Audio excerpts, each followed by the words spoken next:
Hey guys, Chris from the Ultimate Recycler. Welcome back to the channel and welcome to the answers for the mystery object video which I put up about almost 2 weeks ago.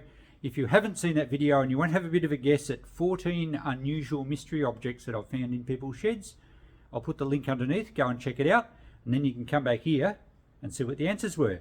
Now, before I actually get into the objects, the winner, and I'm going to send out a coveted The Ultimate Recycler sticker. The winner was Dean KDX, who guessed 10 out of 14. Now, I had no worries with people scouring through the comments trying to get a few more and then resubmit their guesses. So a few people had 2 or 3 goes. Dean got the best with 10. Honourable mentions to the Aussie Nurse Flipper, who got 9. Well done, Graham. Sean Knight and Jeff T both got 8. Thanks everyone for having some guesses. It was a bit of fun. There were some funny comments as well. So I will do some mystery item videos every so often because I'm always turning up unusual stuff and sometimes I have no idea what it is myself. Anyway, without further ado, let's get into them and I'll tell you what each of them are and if I can either demonstrate or explain how they work. This first one was featured in an earlier video on my channel and I had explained what it is, and if you look at the footage now you'll see how it operates. It is a battery terminal removing tool.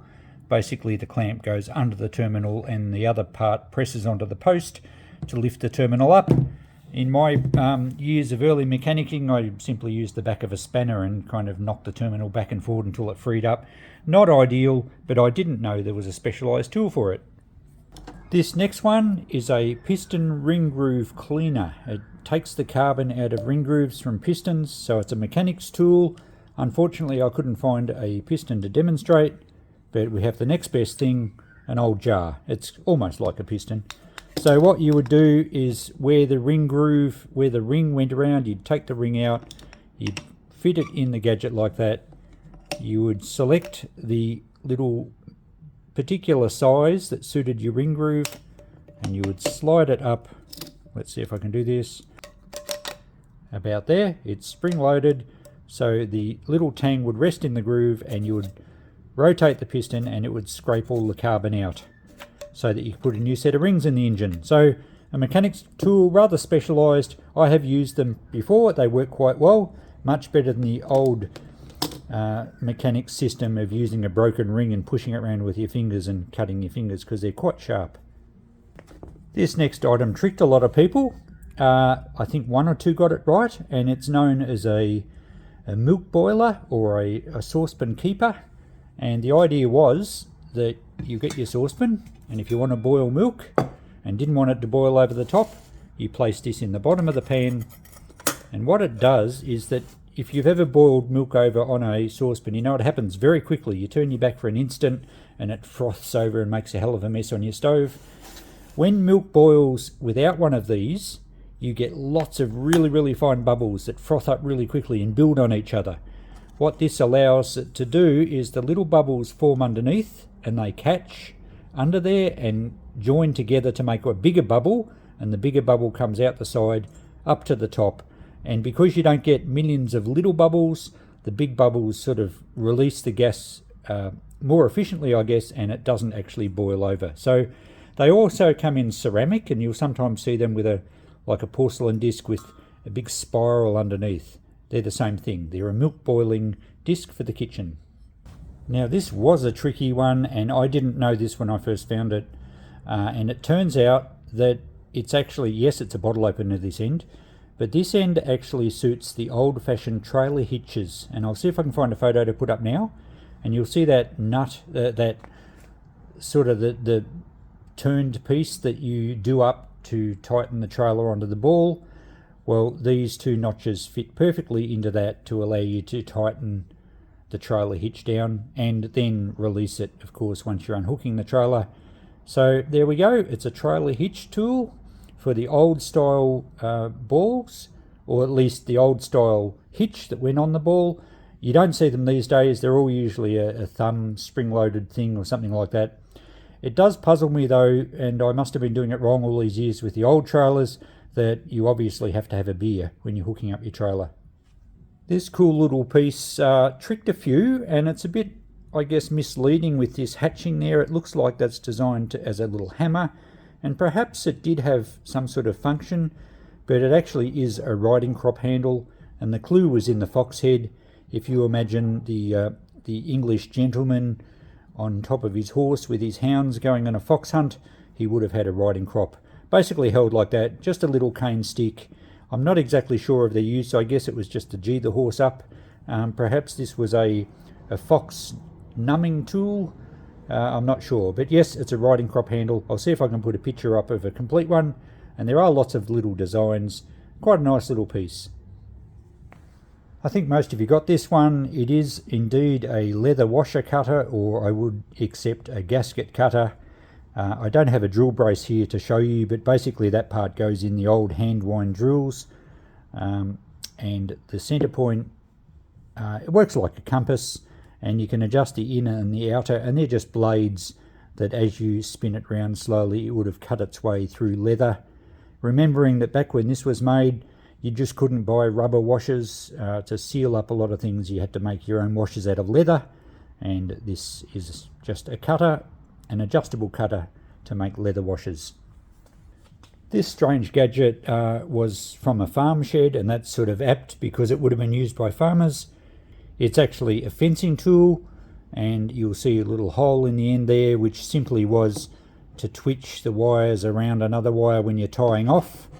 And I know when we were doing fencing in my younger days, we didn't have one of these. We just had a flat bit of steel with a hole in the end.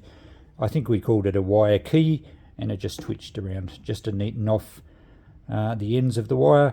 This end, I presume, is for a tensioning.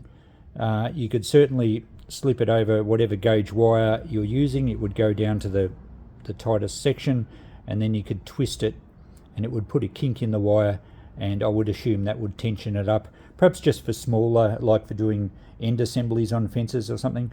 So there we go, a farmer's fencing tool. Now this one is a saw setting tool. Basically what it does, it gives you different gauges to suit different types of wood saws, and it's just a simple matter of selecting the right gauge for your saw, placing it over the triangle shaped tooth, and just bending it slightly. And of course the next one you'd have to bend the other way, and by setting the teeth on a saw, it actually then cuts a groove wider than the blade of the saw, and therefore the saw won't jam. And that's the same with a hand saw or a circular saw.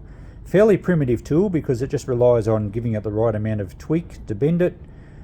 You can get more common ones that are like a pair of pliers, and they have a special little thing that pushes over exactly the same on each tooth. Quite primitive this one, but that's what it did, and it worked. A early saw setting tool. These little items tricked a lot of you. In fact, I didn't really used to know what they were when I'd turn them up digging for old bottles. I thought they were an electrical insulator as well, but they are actually a pouring spout for the old canvas Hessian water bag. Simply, they slipped into the Hessian bag and were tied off with a piece of string around the groove, and on this particular one there was a cap to screw on, and same with the white one.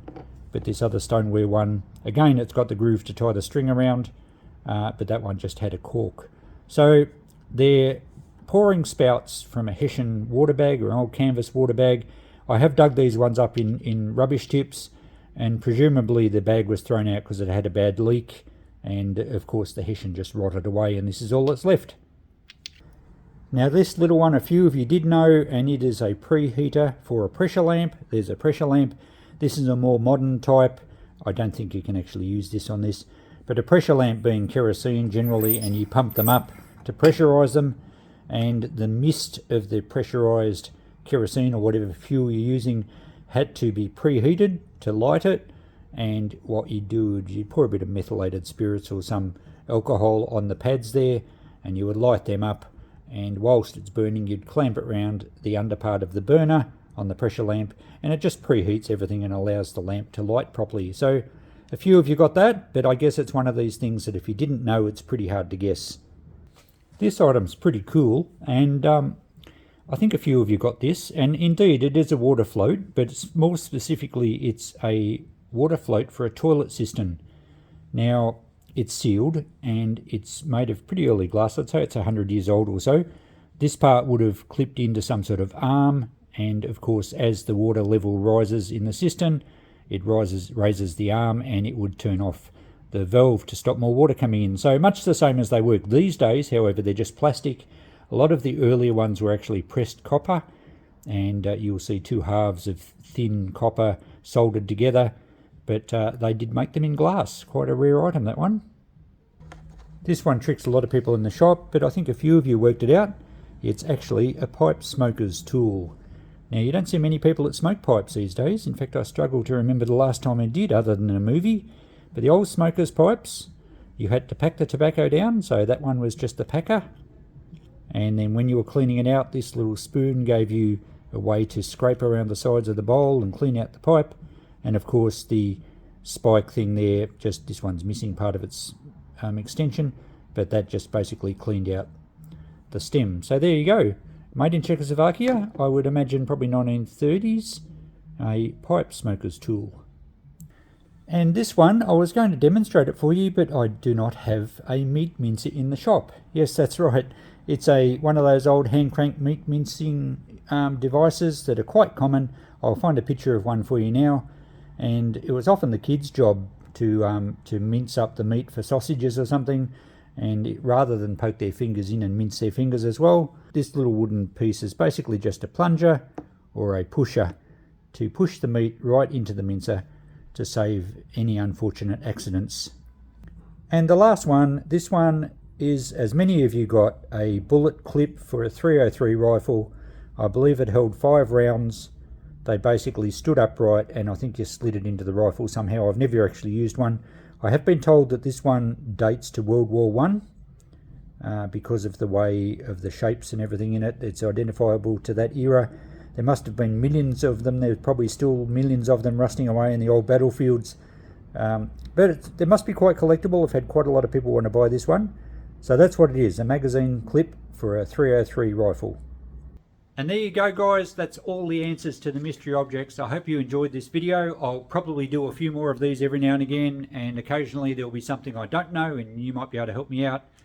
Dean, don't forget to message me, or maybe through my Facebook page or somewhere, or email, and I'll send out your sticker. So it's a bit of fun. Look, the stickers aren't that valuable. It's more about the contributing and having a bit of fun, and we get some really funny comments as well. So make sure you read the comments. Make sure you look out for my next video. Thanks for watching, guys. We'll see you soon.